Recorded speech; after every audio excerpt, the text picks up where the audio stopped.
Okay, guys. So, thank you for joining me. Well, what's next? What should be next for Max Holloway after UFC 218? And oh my goodness, you guys, that was, in my opinion, it was deja vu.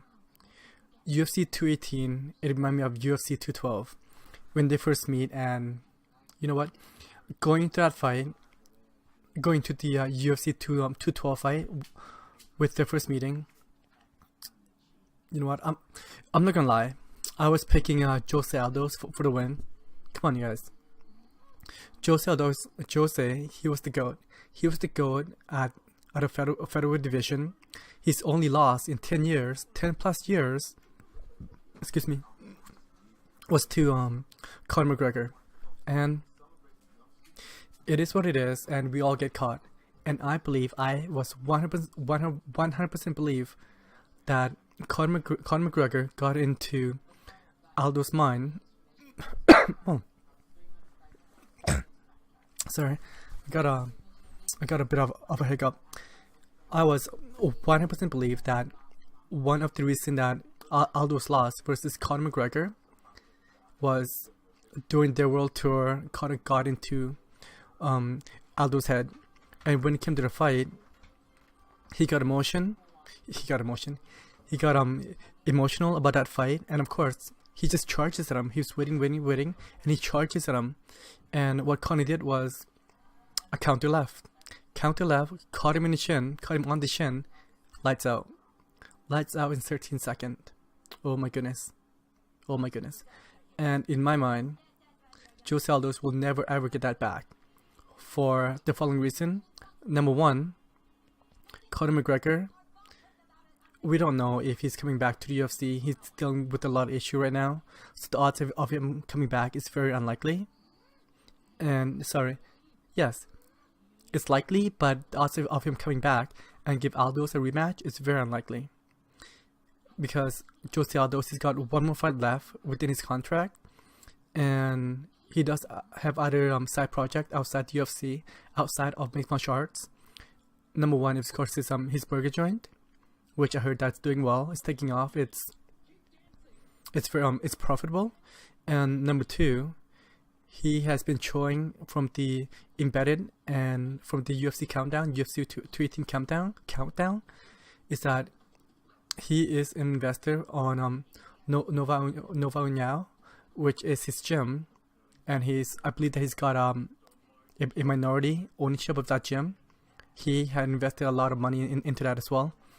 Okay, so that is Jose Aldo's, but this conversation is about Max Holloway. Max Holloway, what's next, my friend? I mean, you beat the GOAT. Okay, guys, Jose Aldo's, I don't care what anyone says, he is the GOAT of the featherweight division. He lost before his last two losses was just to Conor McGregor. Like I said, he got caught. You all get caught. But however, Max Holloway, he beat him not once but twice in a similar fashion. The first time at UFC 212 to unify the title and to become the undisputed UFC featherweight title. And number two, at UFC 218, which just ended a few days ago. Today is December 6th, and I believe the fight took place on December 4th. So just a few days ago, he beat the GOAT twice, guys. He beat the GOAT twice, and we are in the blessed era. Max blessed Holloway.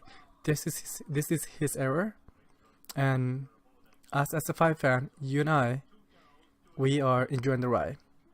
Max Holloway, he is the best at what he does right now. He's the best. That's why he's the champ. So my next question to you is, what should he do? Who should be his number one challenger to Max's throne? I believe that is an easy question to answer. It's Frankie Edgar. Frankie Edgar, he was supposed to be the number one challenger before he got hurt. Okay, but Frankie Edgar, he's been getting hurt and injured lately, and the reason why I brought this up is that let's say if this happened again, that Frankie Edgar and Max Holloway was booked to fight again, let's say at UFC 225. Okay, at UFC 225, they are booked to fight. What if Frankie Edgar get hurt, get injured? Who knows? Then who should be number 1 and number 2 to fight Max Holloway? Okay, my number 1 choice to pick to fight Max for his second title offense is, of course, Frankie Edgar. Frankie Edgar, he has done it all. He has only lost, I believe, twice in featherweight. That once was to Jose Aldo. Oh wow. Is that the only person that he has lost to in featherweight? I believe so. Yeah, holy smokes. He has lost twice in featherweight, and I believe both of them was to Jose Aldo. Okay? And okay. So as of right now, when it comes to UFC featherweight ranking, I have Max Holloway, Jose Aldo's, and Frankie Edgar as number 3. And since Max has just beat the number 2 guy, the next one in line, of course, is Frankie Edgar, which was the original fighter that Max was supposed to fight. But let's go back to being Frankie Edgar being a bit of an injury prone. Who should be the next in line, just in case Frankie couldn't make it? Man, Frankie Edgar, he's always been one of my favorite fighters for like a very long time. Since the time that he beat BJ Penn, the first time and the second time. The first time was from Abu Dhabi, which everyone did not give him a chance. I did. I put $20 on it. I got a nice return. I thought that I was giving my money away, but I got lucky in that one. I thought I got lucky. I didn't expect him to win either. So, as a backup fighter, just in case Frankie Edgar could not make it to fight Max Holloway, I believe that's coming up at UFC Fight Night 122. 122, 123 this Saturday. I'm not sure now. But however, it is headlined by Brian Ortega versus Cub Swanson. And in this fight, this is Cub Swanson's last fight within his contract as well. And nothing has been say that nothing's out there in the public, nothing that was in the news stated that Cub Swanson has re-signed with UFC. And the rumor is that he is going to wait after this fight, after this match, because he would like to see what his value is, what his market value. You know what? I can't blame him. If I was a fighter, I would like to know how much I was worth as well. Because Bellator with the Scott Coker reign, with Scott Coker regime, he has been giving out quite a bit of money, just try to take some of the fighter from the UFC. Like the perfect example are Roy Nelson, Vanilla Silva, Chael Sonnen, Rory McDonald, Matt Michion, and Ben Henderson. Ben Henderson, he has not been doing that well. But the reason why I brought up these names is that Scott Coker and Bellator and Viacom, they are willing to put out the money. They are willing to give fighters the money to come over. And on top of that, the bitter taste in most of the fighters' mouth is that the Reebok sponsorship, and Ryan Bader as well. And Phil Davis.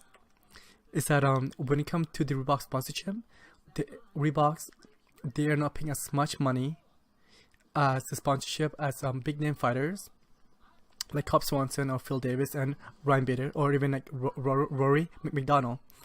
If you guys have seen Rory McDonald first fight versus Paul Daly, he got one sponsor. He's got one sponsor on his trunks, which was Monster Energy Drink. He got one sponsor for that.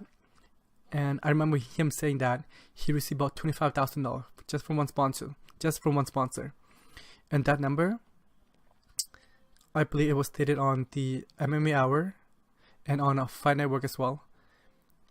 The point that I'm going with this is that's one sponsor, and people has said previously that they view fighters trunk as a NASCAR, and NASCAR got a bunch of sponsorship. Okay, if Rory McDonald could get $25,000 for one sponsor from Monster Energy Drink as an entry level fighter, or even like a semi recognizable name from the UFC, if you are gonna slide over, let's say you have like up to 10 sponsor, which is like, you guys, it's like that big. It's not that big on a trunk. So I don't see like no problem of the chosen fighter to get the sponsor for like 10 grand. Okay. We are tracking. Let's get back to this. Max Holloway, take some time off.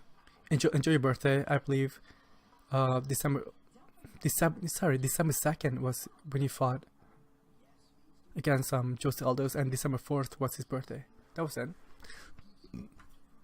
So Max, this is what I want. Take some time off. Enjoy Christmas and the New Year with your son. And then, you know what? Despite what happened, don't go anywhere. Don't go anywhere, because you won't. He's only 26, you guys. He's only 26. He's got a bright future, and regardless of who is fighting, I want him to fight Frank Yeager. But let's say he fought the winner of Brian Ortega versus Cub Swanson. If Cubs choose to resign with UFC, and if he wins this Saturday, those are my 1 and 2 picks versus Max Holloway. But besides that, I am a fight fan. I am enjoying this, and I am going for the ride. This is the ride. It makes me excited. You know what? Yeah. Okay, thank you for listening. So that is my quick thought on the possibility of the number 1 and the number 2 challenger to Max's throne, to Max, a featherweight title throne. But I would love to hear from you guys. Tell me what you think in the comment section below. If you have not, please comment, rate, and subscribe. Thank you very much for listening, and I will talk to you soon. Take care.